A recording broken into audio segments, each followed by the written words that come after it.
أشهد أن لا إله إلا الله وحده لا شريك له وأشهد أن محمدا عبده ورسوله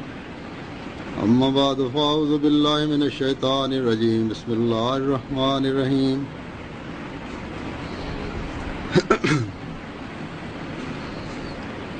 آج 23 مارچ کا دن ہے جو یوم مسیح موعود علیہ الصلوۃ والسلام کے طور پر ہم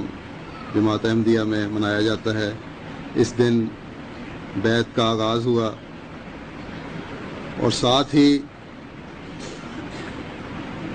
مخالفتوں میں بھی بہت زیادہ شدت پیدا ہونا شروع ہوئی، لیکن اللہ تعالیٰ کی قائم کردہ جماعت تھی جس نے ترقی کرنی تھی۔ اس زمانے کہ موعود اور مہدی علیہ السلام جو حضرت صلی اللہ علیہ وسلم کی غلامی میں مبعوث ہوئے، آپ کے ذریعہ سے اسلام اور احمدیت کو غلبہ عطا فرمانا تھا، اس لیے مخالفتیں کچھ نہ کر سکیں۔ دور آتے رہے مخالفتوں کے۔ حضرت مسیح موعود علیہ الصلوۃ والسلام کے وصال کے بعد خلافت کا دور شروع ہوا اور ہر دور میں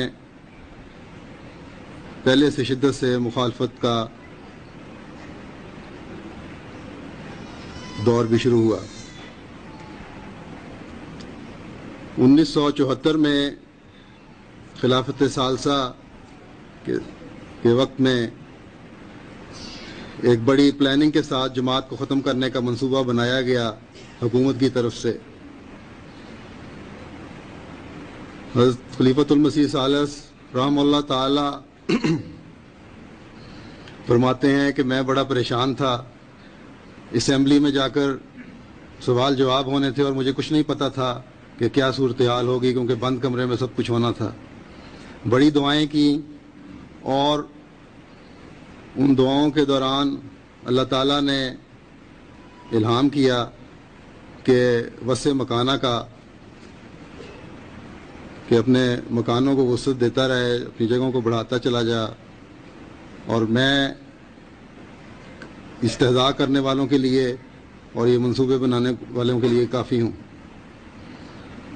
حضور فرماتے ہیں میری تسلی ہوئی، اور دیکھیں اس کے بعد سے اللہ تعالیٰ نے جماعت کو ترقیات سے نوازا، بے انتہا ترقیات سے نوازا اس دور میں بھی، اور پھر بڑھتی چلی گئی۔ اور یہ تحریک جدید کی جو کالونی اب بنی ہے، یہ بھی